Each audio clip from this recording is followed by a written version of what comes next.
Terima kasih banyak atas kesediaannya untuk kembali bergabung bersama kami dalam bincang virtual yang diadakan atas kerjasama dari Miss Dinar Santo Herculanus Depok, Seksi Komunikasi Sosial Santo Herculanus Depok, dan juga Seksi Kerasulan Keluarga Paroki Santo Herculanus Depok.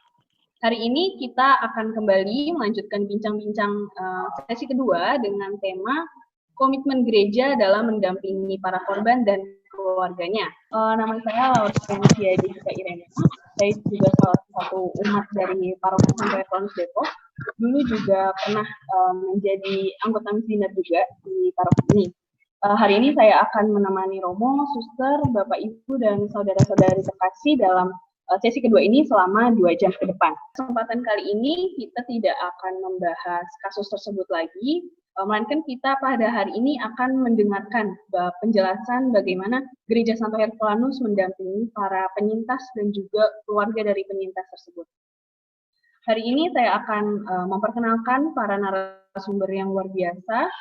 Hari ini kita akan ditemani oleh Suster Marisa Nur Prisna, CB, yang merupakan tim pendamping terapi para penyintas. Halo Suster Marisa. Selamat pagi, Jess. Selamat pagi, Suster. Gimana kabarnya, Suster? Baik.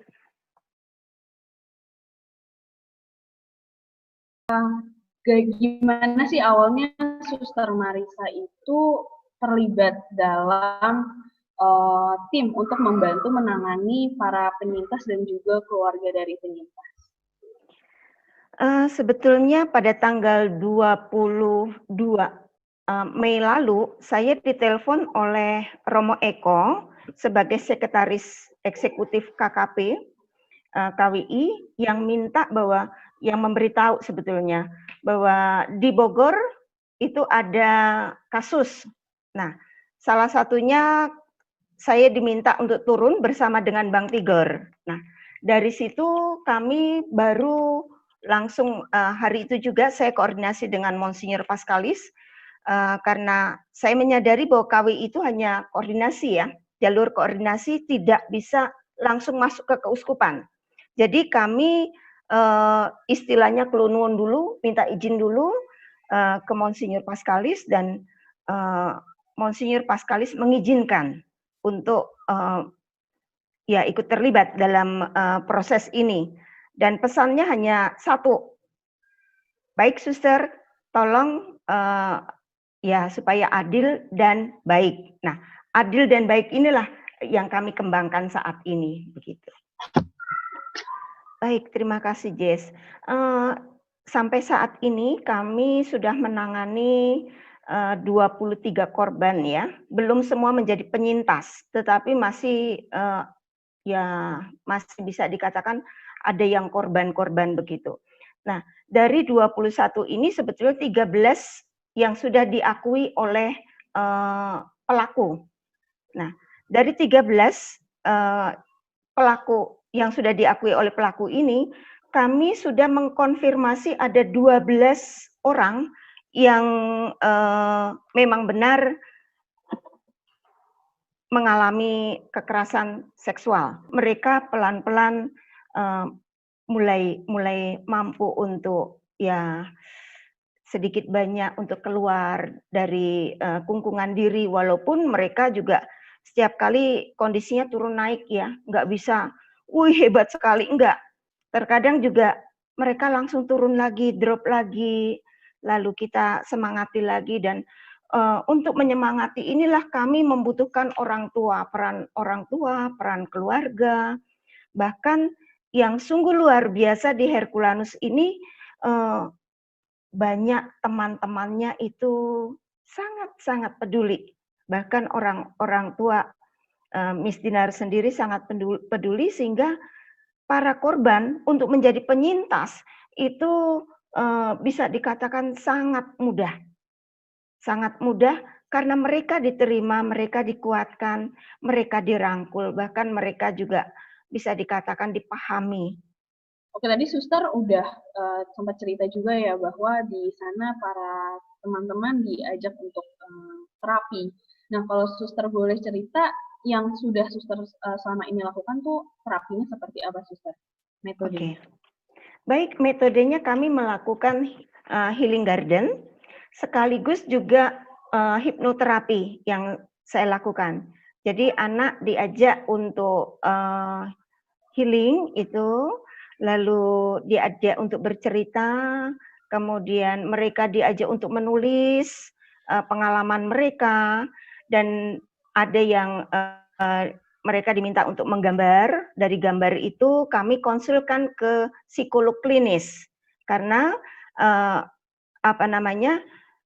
dari hasil gambar itu perlu dianalisa secara lebih mendalam. Nah, dari psikologi klinis akan memberi input ke kami sehingga kami melalui proses ini bisa dikatakan cukup bisa membantu anak-anak begitu. Sebetulnya bukan hanya ini ya, bukan hanya orang tua ya. Bahkan kalau dia punya kakak atau adik, saya biasanya minta mereka datang. Karena apa? Karena memang kalau ada adiknya, ada kakaknya, itu sangat membantu sekali ketika berada di rumah. Karena kalau dengan saya seminggu paling 2-3 kali, atau kalau sekarang itu sudah masuk sekolah hanya seminggu sekali, tetapi dengan keluarga itu tiap hari. Nah, maka penting sekali kami mendampingi juga keluarga supaya mereka bisa ini, termasuk kakak adiknya begitu. Ini juga cuci otak menurut saya. Mengapa cuci otak? Sehingga kami kesulitan untuk menggali. Yang pertama, anak itu sudah merasa biasa kalau si pelaku itu sudah membuat frame pada anak bahwa kalau dipeluk, dicium, dipangku itu karena sayang. Dan pemandangan itu biasa. Lalu yang kedua, ada yang dinamakan istilah lelucon lelaki. Artinya pegang burung itu lelucon lelaki. Sehingga anak yang masih sangat kecil ya, dalam usia habis komuni itu ya 11-12 tahun, ini mengalami belum ngerti. Sehingga ini mulai mereka dimasukkan dengan seperti ini. Sehingga kami juga kendalanya ini. Kendala bagaimana harus pelan-pelan memberi penjelasan dulu bahwa apa yang bisa dipegang oleh orang lain, bagian tubuh kita yang mana yang harus bisa dipegang, bagian mana yang tidak. Bahkan kalau mencium itu, kalau seorang mencium bibir, itu sudah aneh, bukan sayang lagi itu sudah ini. Tapi anak-anak ini belum memahami bahwa di otak mereka itu dicintai. Nah, ini bagi orang tua, karena kan selama ini semua orang itu hanya menyangka yang perlu diterapi itu hanya korban. Padahal orang tua korban sebenarnya juga perlu terapi, karena mereka juga sakit. Sakit hatinya, sakit pikirannya, dan sakit juga jiwanya. Saya jelaskan kepada bapak-bapak dan ibu sekalian. Saya sejak pengakuan dari anak saya Alex bahwa dia mengalami pelecehan dan dilakukan oleh pelaku, saya mengalami juga stres berat. Stres berat di mana saya sangat terpukul atas kejadian anak saya. Kejadian yang sering saya alami adalah setiap malam saya udah nggak bisa tidur nyenyak lagi. Pasti saya selalu terbangun tiap malam. Saya tiap malam itu saya selalu keluar rumah, saya selalu menangis, saya selalu menyalahkan diri saya, kenapa anak saya sampai mengalami seperti ini. Bagi orang tua seperti Pak Guntur tadi, kita harus lebih kuat dari mereka. Walaupun kita juga hancur, karena anak yang selama ini kita jaga, kita rawat, kita ya masa kanak-kanak mereka seakan awalnya memang saya merasakan hancur ya, tapi ketika kami ikut dengan proses penyembuhan dari suster ya, walaupun melelahkan tapi kami juga mengalami proses penyembuhan itu dengan setelah suster mendekati anak-anak, kami juga dipanggil sejauh ini anak-anak perkembangannya dan nanti ibu harus seperti ini. Akhirnya ya puji Tuhan lah ya Kak, perlahan-lahan menuju ke arah yang lebih baik. Itu aja. Baik, Ibu Marta, terima kasih. Berarti terapi dan pendampingan dari suster ini membuat perasaan-perasaan yang mungkin kemarin-kemarin masih ke arah negatif, sekarang bisa berubah menjadi ke arah yang positif ya, Ibu Marta ya? Iya, dengan doa tentunya. Ya, betul sekali, Ibu Marta. Kalau Pak Guntur, mungkin punya perasaan yang berbeda gitu. Apa yang Bapak mungkin rasakan sebelum dan sesudah didampingi oleh suster? Oh ya, banyak terjadi perubahan dari diri saya. Awal-awal saya begitu drop ya, perasaan saya begitu drop, kejiwaan saya juga terganggu. Sesudah saya dan istri selalu mendampingi Alex untuk terapi dengan Suster Marisa, saya juga berangsur-angsur keadaan saya mulai membaik. Selamat siang, Bapak Uskup. Selamat siang, Jessica. Ya, Bapak Uskup. Apa kabar, Bapak Uskup? Kabar baik. Puji Tuhan. Baik, Bapak Uskup, ada yang ingin disampaikan untuk kami semua di sini?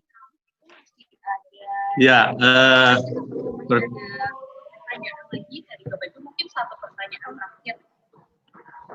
Pertama-tama saya ucapkan terima kasih untuk semua yang terlibat dalam diskusi, sekaligus juga dalam usaha kita memahami persoalan, sekaligus juga hal yang sebenarnya kita tidak inginkan tapi itu terjadi. Jadi terima kasih kepada Pak Guntur, Ibu Marta, dan juga Alex yang sedikit banyak menjelaskan kepada kita bagaimana perasaan-perasaan mereka dan apa sebenarnya yang sudah sungguh terjadi. Kemudian juga untuk semua yang memberikan pikiran-pikiran dan pertanyaan-pertanyaan. Bagi saya ini memang usaha kita bersama untuk menemukan jalan yang terbaik bagaimana kita menolong mereka yang boleh dikatakan sebagai penyintas dengan keluarganya, dan kami dari Keuskupan juga bersama dengan tim yang dibentuk oleh Suster Marisa dan Pak Tigor dan teman-teman yang lain, kita berusaha untuk membantu, meringankan, meneguhkan anak-anak kita dan keluarga yang ada. Kemudian juga tentu dari diskusi dan dari pengalaman yang ada ini, ke depannya kita berusaha juga untuk memenuhi seperti yang diharapkan adanya protokol untuk gereja ramah anak. Tentu dalam hal ini saya mengajak agar kita semua bergerak bersama mulai dari keluarga, kemudian juga dalam lingkungan dan dalam paroki dan tentu saja dalam keuskupan kita, agar belajar dari pengalaman ini untuk menemukan yang terbaik. Bagaimana kita harus bertindak, berlaku satu terhadap yang lain. Dan terima kasih juga atas kesaksian iman dari, saya kira dari Pak Guntur tadi, mana dia melihat bahwa dalam proses ini memang merasakan juga dukungan, merasakan juga bantuan atau penyertaan Tuhan. Dan saya berharap bahwa kita semua bersama, siapapun yang terlibat dalam diskusi ini, kita bersama-sama berusaha untuk meneguhkan mereka yang menjadi penyintasnya dan keluarga, tentu juga korban pelaku sendiri dengan keluarganya, karena bagaimanapun mereka umat kita juga. Jadi mari kita berjalan bersama menghadapi memang sisi boleh dikatakan salah satu sisi gelap dari gereja kita, maksudnya kita semua, tapi kita mau bangkit bersama untuk menemukan yang terbaik juga di masa yang akan datang. Terima kasih kepada tim juga yang terus masih berjuang dalam kerjasama dengan orang tua dan juga siapa saja yang mau terlibat untuk menemukan jalan yang terbaik dalam menghadapi kasus ini. Terima kasih, Jessica. Baik, terima kasih banyak Bapak Uskup untuk penguatannya bagi kami. Baik, mari kita berdoa. Dalam nama Bapa dan Putra dan Roh Kudus. Amin. Amin. Allah Bapa di surga, kami bersyukur berterima kasih karena perjalanan hidup kami, dan dalam perjalanan ini kami tetap merasakan bahwa Engkau tidak pernah meninggalkan kami sendirian. Engkau tetap berjalan bersama kami, meneguhkan kami, menguatkan kami. Kami mohon ampun atas segala kesalahan dan dosa-dosa yang telah kami lakukan terhadap Engkau sendiri maupun juga terhadap sesama kami. Karena kadang-kadang kami saling mempersalahkan satu sama lain, saling membenarkan diri. Namun kami menyadari bahwa apa yang kami lakukan semua itu sebenarnya kurang baik di hadapan-Mu. Tapi kami juga menyadari bahwa dalam kelemahan kami, Engkau tidak pernah meninggalkan kami. Kami sungguh merasakan bahwa Engkaulah Allah yang menyelamatkan kami, Allah yang menuntun kami, Allah yang membimbing kami. Dan kami terus-menerus memohonkan semoga rahmat-Mu Kau limpahkan kepada kami semua, dan terutama kepada para saudara-saudari kami yang mengalami langsung peristiwa yang boleh kami alami, amat menyedihkan, memprihatinkan, tapi kami mau bangkit kembali karena pertolongan dan tuntunan-Mu. Semoga pengalaman ini membantu kami semua semakin mencintai keluarga kami, mengasihi anak-anak kami, dan mengasihi sesama kami apapun keadaannya. Maka kami mohon turunkanlah berkat-Mu untuk kami semua, dan berkatilah rencana-rencana kami di masa yang akan datang, terutama untuk anak-anak yang menjadi korban, supaya mereka Engkau tolong, Engkau bantu, juga keluarganya, sehingga mereka mendapat peneguhan, mendapat kekuatan dari Engkau sendiri. Dalam nama Tuhan Yesus kami mohon turunkanlah berkat-Mu untuk kami semua, dalam nama Bapa dan Putra dan Roh Kudus. Amin. Amin. Terima kasih banyak Bapak Uskup untuk berkatnya.